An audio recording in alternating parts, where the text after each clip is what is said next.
तुम्हाला माझ्यासारखी शोधून सुद्धा सापडणार नाही. होय का? तुझं नाव टाकून आत्ताच फेसबुकवर सर्च केलं, 56 भेटल्या.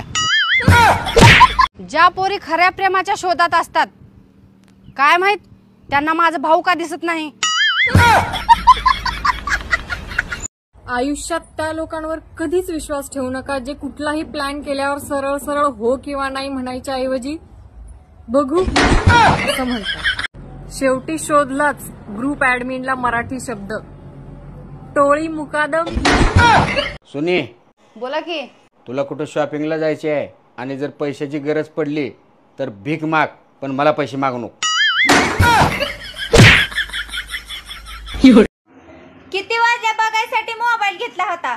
युट्यूब, फेसबुक, इंस्टाग्राम, व्हॉट्सअप सगळं बघून झाल्यावर ध्यानात आलं मी तर मोबाईल टाइम बघाय घेतला होता. अहो, तुम्हाला माझ्या नातेवाईकांमध्ये कोण कोण आवडतंय? तुझी सासू, तुझे सासरे, तुझे नणंद आणि तुझा दीर. का हे तुझे नातेवाईक नाहीत का? लग्नाचं टेन्शन नको घेऊ भावा. आपण लवकरात लवकर सरकारला विनंती करूयात लाडकी सून वाटप योजना चालू करायला. अशी कोणती गोष्ट आहे हो जी तुम्ही बघून पण तोडू शकत नाही?